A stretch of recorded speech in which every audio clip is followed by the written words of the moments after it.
Cette semaine, en enjeu du site, électrification, 2035, autonomie, rentabilité.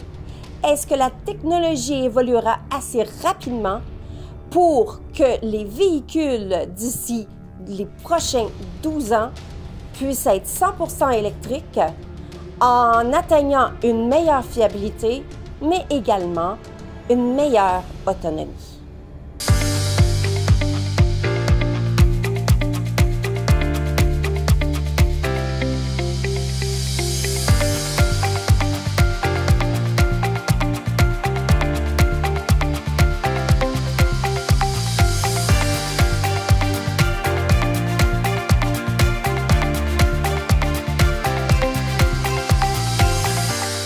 Les meilleurs choix d'électrifier les véhicules d'ici 2035, quand on sait qu'il y a d'autres technologies qui pourraient respecter encore plus l'environnement et rendre les émissions à zéro. J'ai rencontré deux entreprises avec deux opinions partagées qui en ont long à dire sur ce sujet. Justement, Adam, toi, ça fait combien d'années que tu es dans le domaine du véhicule de vente automobile? Aux ventes, ça fait 3 ans, mais je suis chez Amos Toyota depuis 11 ans maintenant. OK. J'ai vraiment fait là, tous les départements, là, puis là, je suis rendu directeur des ventes maintenant. OK. C'est quoi ta perspective? Parce que ici, on vend des véhicules électriques, des véhicules hybrides. La demande gouvernementale que les véhicules soient 100% électriques d'ici 2035, la date limite c'est 2035. C'est-tu plausible en Abitibi-Témiscamingue? Je crois que ça va dépendre de l'évolution du réseau. Là, présentement, il n'y a pas assez de bornes. Selon moi. Il n'y a pas assez de bornes en région. Juste le parc La Vérandrie, l'hiver, c'est sûr que c'est dur. Puis l'autonomie des véhicules, on n'est pas rendu encore à 1000 km. C'est sûr qu'en étant éloigné, c'est plus dur. Moi, je crois plus en les véhicules hybrides ou hybrides branchables. Parce que ça permet de faire une économie d'essence, mais sauf qu'on a quand même de l'essence. Si on a une urgence qu'il faut aller à Montréal, ben là, c'est plus possible. Parle-moi donc la différence. On a le 100% électrique. Ouais. Donc, celui-ci, ça prend une borne pour le recharger. Oui, exactement. Ensuite, on parle d'un hybride. Ouais. Entre les deux, on a l'hybride branchable. Hybride branchable. C'est quoi exactement? Qui a une autonomie 100% électrique, mais aussi qui a le système hybride. C'est vraiment l'entre-deux. C'est comme si on regarde là, le RAV4 Prime qui a 70 km d'autonomie 100% électrique, l'été bien sûr. L'hiver, à partir de -10, ça change un petit peu. Sauf que on a quand même une réserve électrique. On peut partir d'Amos, se rendre presque à Val-d'Or, qu'on va être électrique l'été. Sauf que si on a besoin, qu'on dépasse ce range-là, cette autonomie-là, on va quand même avoir un système à l'essence quand on va ralentir, le système hybride va embarquer et tout. Fait que ça l'embarque automatiquement. C'est ça. C'est entre les deux. Puis sinon, tu as le système hybride, que tu vas quand même avoir une batterie électrique, mais tu n'auras pas d'autonomie 100% électrique. Fait que tu vas ralentir une lumière, un arrêt ou peu importe, ça va se recharger par lui-même. Pas besoin de le brancher, pas rien. Tout se fait vraiment par lui-même. On fait juste sauver de l'essence. Avec la demande gouvernementale, est-ce que l'hybride va rester ou faut qu'elle parte aussi? Selon la demande, l'hybride va devoir partir. Ça va être 100% électrique. Wow. C'est pour ça que moi, j'y crois pas non plus. Puis il y a aussi des manufacturiers qui travaillent pour d'autres technologies. Comme là, présentement, Toyota travaille beaucoup sur l'hydrogène. Présentement, le problème, c'est le réseau. Il y a 2 bornes d'hydrogène au Québec. Là, ils travaillent pour 3 autres, si je ne me trompe pas. Mais on a déjà l'Amiral, que ça fait un bout que ça existe. Sauf que pour nous, en Abitibi, on ne peut pas parce qu'on n'a pas de borne de recharge pour ça. Mais l'hydrogène, c'est à l'eau? Oui. L'eau, ça gèle l'hiver? C'est un gaz, c'est pas de l'eau directement. OK. Je pourrais pas dire, là, j'ai pas tout fait mes études sur ça. Sauf que, à date, ils testent le véhicule depuis 2017, si je me trompe pas. OK. Puis, ça va super bien, mais c'est sûr, le problème présentement, c'est les stations de recharge. Qu'il y en a une ou deux au Québec. Fait on devrait avoir une station de recharge pour ça aussi. Ben, si on a ça partout, que le réseau se développe, ça va être bon. Puis, aussi, ils disent que c'est mieux pour l'environnement que les batteries. Si on est capable de se développer vers ça, ça pourrait être bon. Sauf que le 100% électrique, ça prend beaucoup de matières premières. On a de la misère à avoir des véhicules à cause de ça. Fait que, tu sais, c'est plus dur. Parce que avec la matière première que ça prend pour faire une batterie d'un auto 100% électrique, ça condense 70 véhicules hybrides.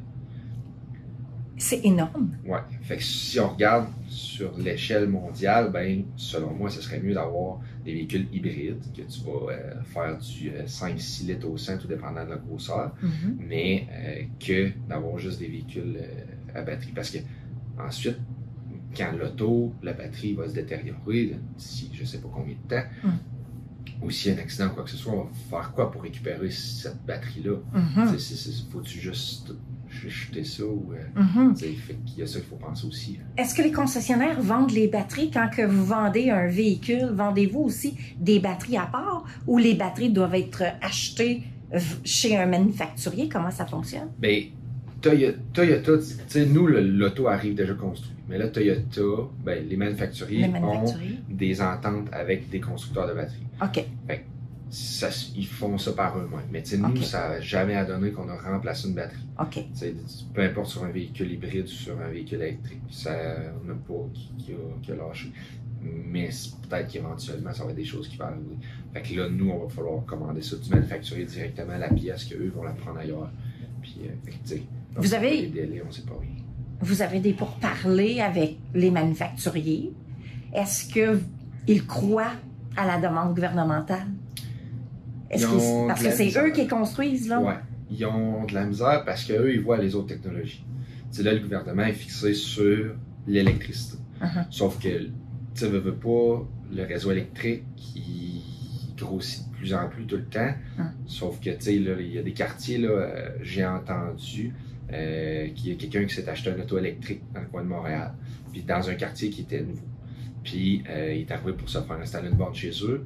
Puis Hydro-Québec ont dit non parce que le filage de ton quartier est pas assez gros.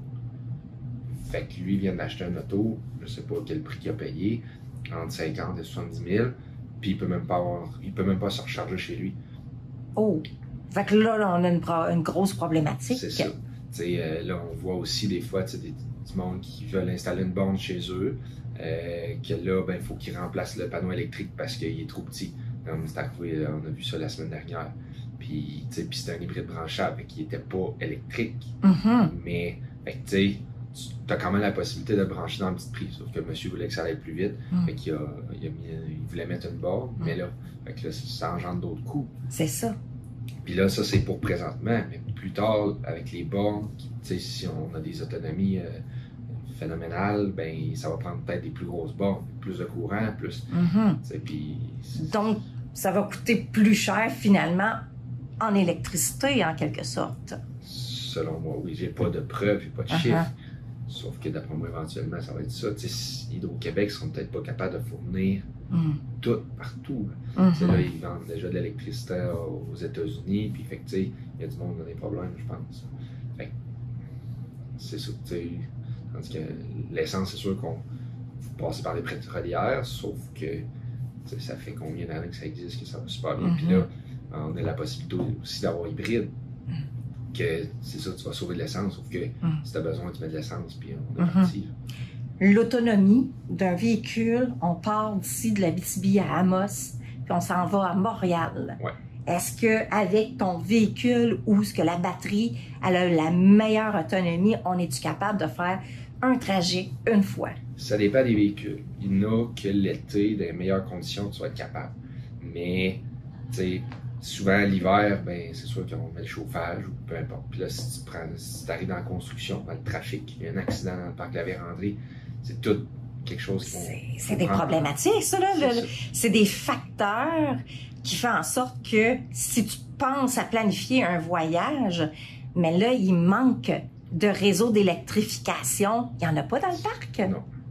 Ben, il y a au domaine. OK. Il y a des bornes, mais c'est pas les plus rapides. Okay. Puis là, c'est déjà arrivé qu'un client est arrivé là, puis il n'y avait pas d'électricité. Il a fallu attendre que le courant revienne pour pouvoir se brancher. Puis c'est toutes des choses, tu sais, on dépend de quelque chose. Tandis que l'essence, c'est sûr qu'on dépend de quelqu'un quand même. Sauf que, tu sais, on a plus d'autonomie souvent. Puis il y a plus de stations de pompage. Puis les délais sont moins longs aussi. Tu mets de l'essence, tu as acheté une sandwich, tu vas aux toilettes, ça prend 15 minutes maximum.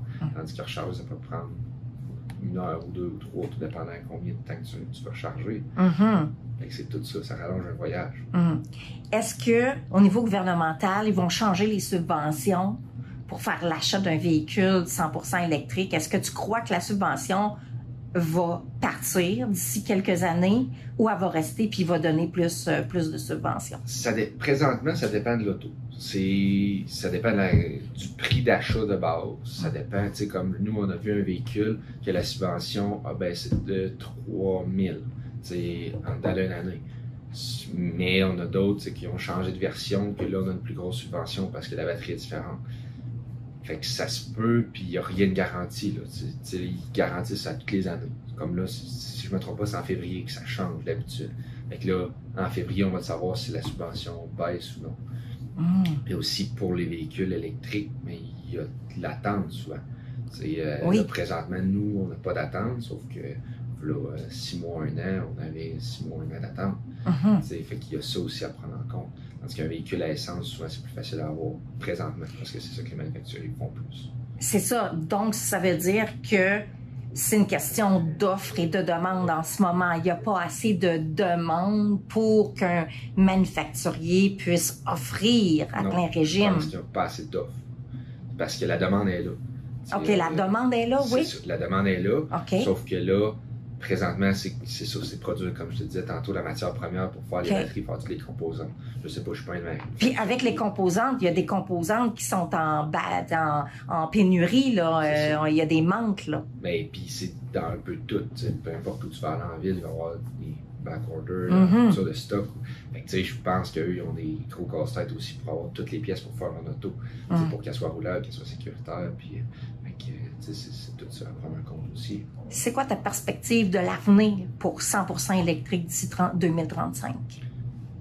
Présentement, il y a des nouvelles technologies qui se travaillent, que ça pourrait être bon. C'est les batteries à l'état solide qui vont se recharger en 15 minutes, que tu vas pouvoir faire 1000 km. Si tout ça sort, là, ça pourrait être bon. Mais quelqu'un comme dans le coin de Montréal ou quoi que ce soit, que tout est plus près, je pense que ça peut être bon. Mais nous, ce qui est difficile, c'est le parc de la véranderie. C'est comme moi qui l'hiver, des fois, tu as une tempête ou quoi que ce soit, ben, ça peut rallonger un trajet, ça peut rallonger. T'es pas certain, tu sais, t'es dans le néant un petit peu, mais si les technologies se développent super bien, là, ça pourrait être bon. Mais en date d'aujourd'hui, c'est peut-être pas, tu sais, si demain matin, tu m'arrives que ça prend toutes des autos 100% électriques avec les technologies qu'on a présentement, j'y croirais pas. Mais, tu sais, on a quand même les bons vieux moteurs à essence, puis les hybrides aussi. Tu sais, s'ils diraient que ça prend de l'hybride, ça, il n'y aura pas de problème. Tu sais, les manufacturiers, ça fait un bon bout qu'ils font ça, puis on n'a pas de problème à date avec. Mais, tu sais, tandis que c'est ça, tu regardes un véhicule 100% électrique, ben là, on commence. Tu sais, ça fait un petit bout que ça se fait, sauf que, tu sais, les technologies sont pas super avancées encore. Fait que c'est du jour au lendemain, ça serait plus dur. Peut-être que 2035, ça peut s'être amélioré beaucoup. C'est sûr que les manufacturiers vont travailler pour ça. Mais 100% électrique, j'ai de la misère un petit peu avec ça. C'est juste des fois, on a du monde qui chasse présentement, qui pêche, fait que tu vois, ton camp de chasse, ben, il faut une génératrice pour recharger ton auto si t'en as pas assez. Puis une génératrice, c'est à gaz, habituellement. C'est dans le tout bois. un circuit qui tourne. Puis là, ben, il va falloir que tu achètes une génératrice assez grosse pour recharger ton auto. Sinon, ben, tu apportes un 5 gallons, un 20 litres d'essence, puis t'es correct. T'sais. Des fois, si tu vas patrouiller ou peu importe, c'est tout prendre ça en considération. Puis aussi, là, ils font des petits véhicules, des véhicules tout-terrain, quoi que ce soit à batterie, c'est prendre ça en considération aussi. Là. C'est que là, tout s'électrifie. C'est juste les outils.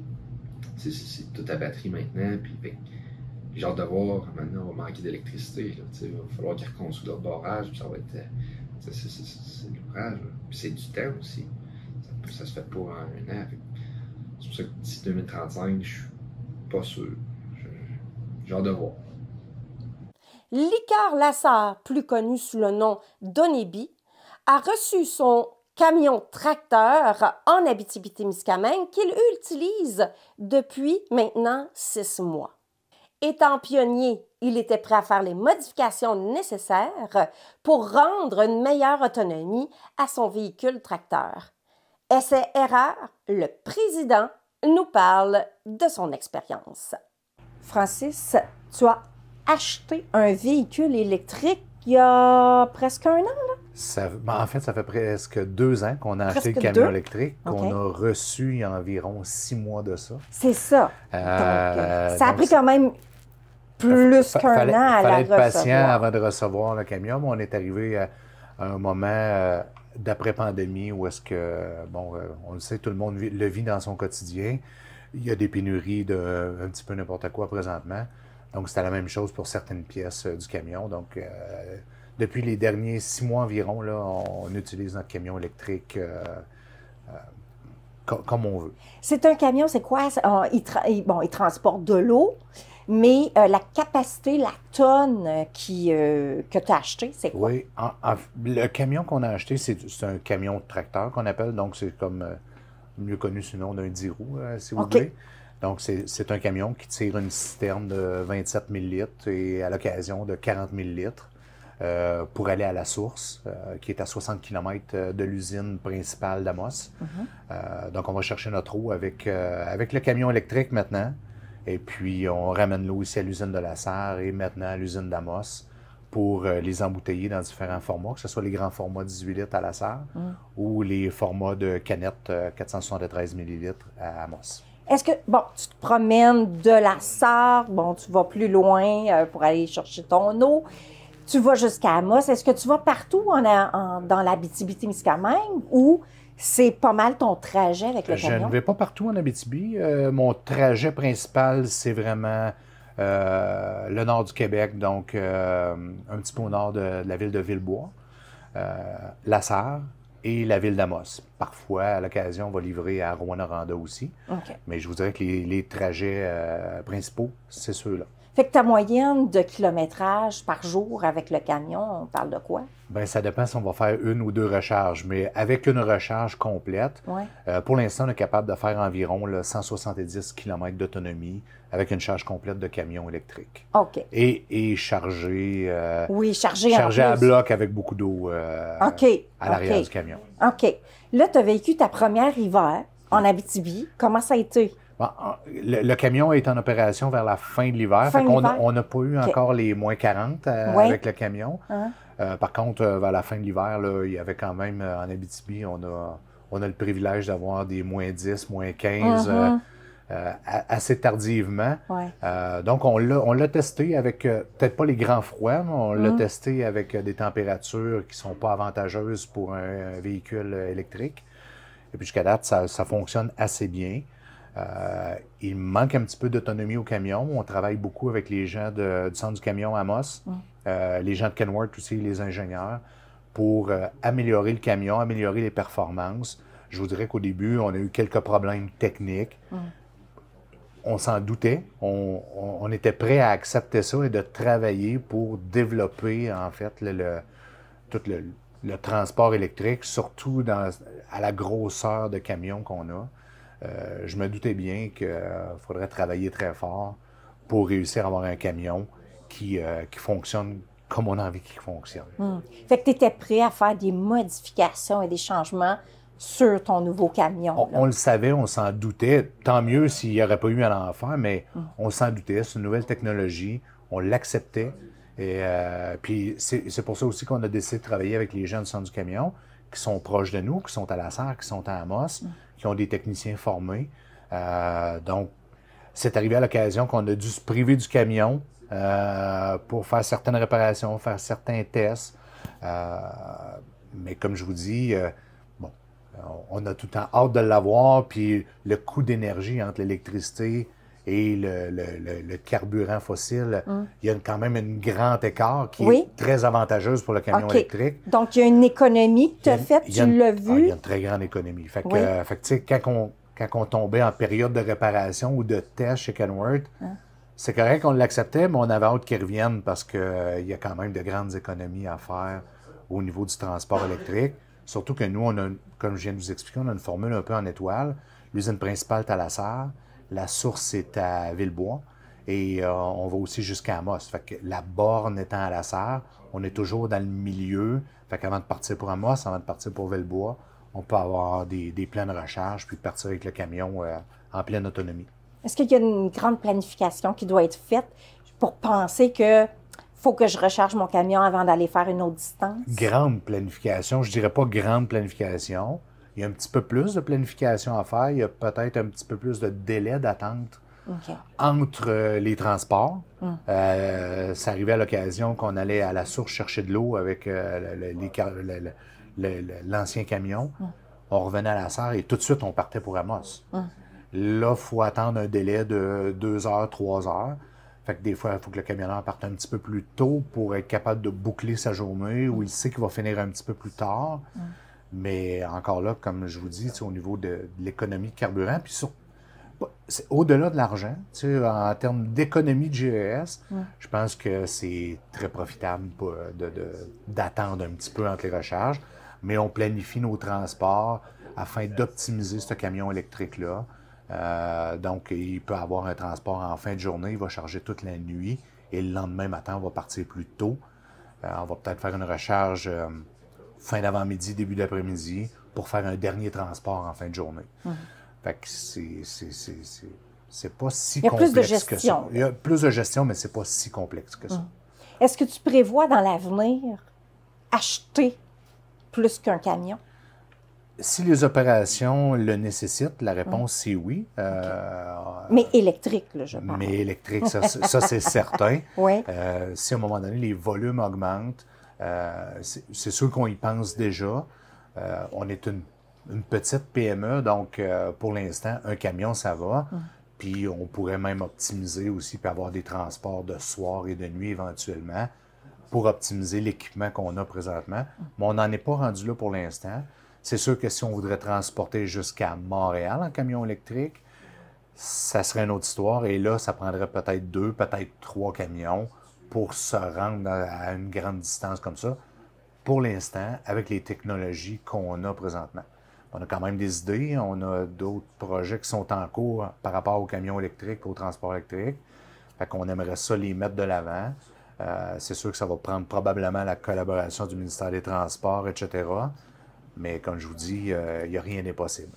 Selon ton expérience, crois-tu que d'ici 2035, à la demande gouvernementale, que tous les véhicules vendus neufs doivent être électriques? Est-ce que tu y crois, ça?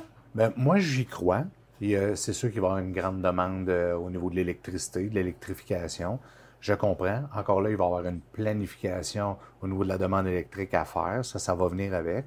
Je pense que les gens d'Hydro-Québec sont très expérimentés et de toute façon, le Québec a été très longtemps, je pense qu'on l'est encore, le pionnier au niveau de l'électricité.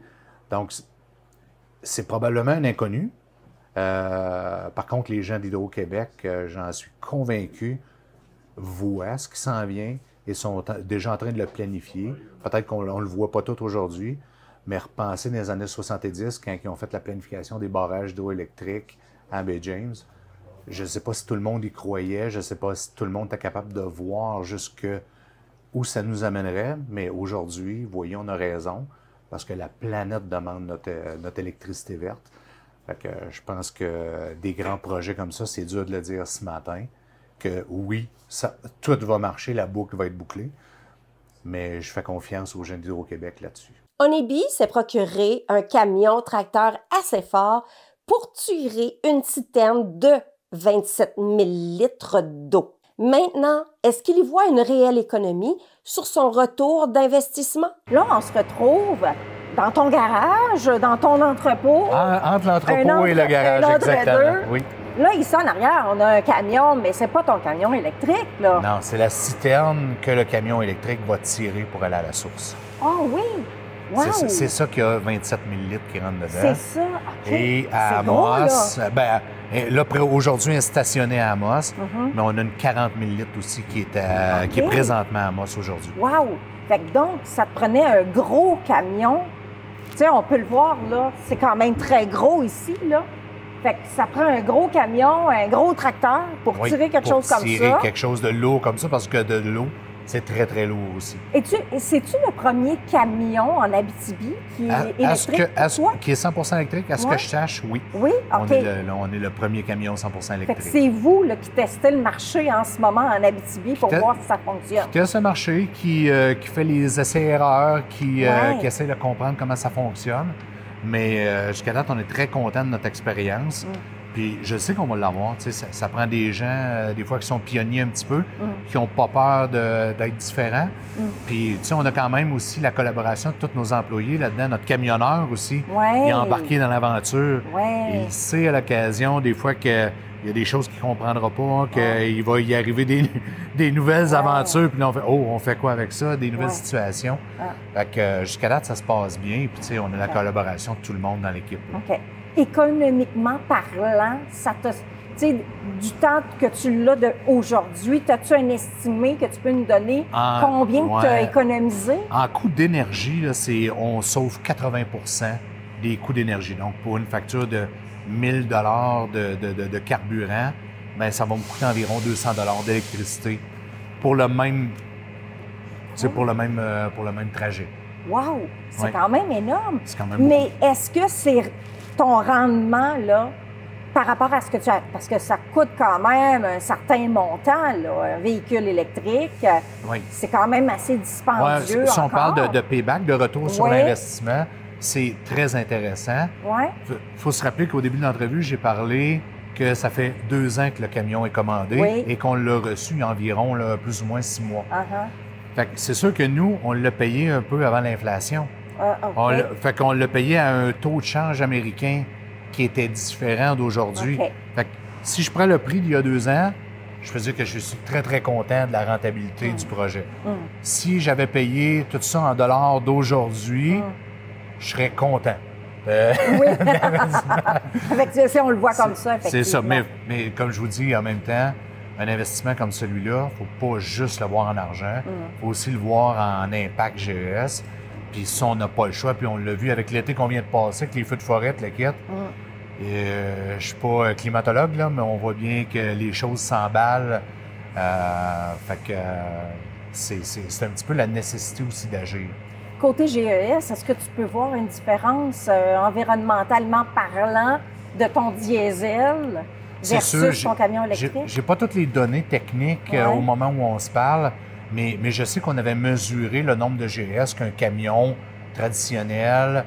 Puis là, nous, on a un camion 2011. Je comprends que les camions 2021, 2022, 2023 sont plus performants au niveau des GES, au niveau des émissions. Fait que je ne l'ai pas comparé avec un camion d'aujourd'hui. Il y aurait plusieurs données. On peut faire parler les statistiques longtemps. Mais ce que je sais, c'est que je suis passé d'un nombre X de GES à 0. Je peux l'affirmer. Je suis passé avec... Je ne produis aucun GES dans mes opérations. Toi, il est 100 % électrique, 100 % électrique, exactement. Avec une borne de recharge ici branchée en avant de l'usine. Avec un tarif Hydro-Québec avantageux pour les bornes électriques comme celle-là, pour les véhicules électriques. OK. Au niveau de la recharge, comment ça se passe? Environ 3 heures, le camion est chargé au complet. Environ, là, tout dépendant à quel pourcentage qu'on arrive. Mais le temps est quand même raisonnable pour une recharge, pour une si grosse batterie. Se termine donc la série des 2 épisodes sur l'électrification des véhicules. Vous avez maintenant les pour et les contre pour vous faire une meilleure tête sur le sujet. La semaine prochaine, on va se promener à Saint-Marc-de-Figuerie pour participer à la dernière tournée de Mangeons local de la région.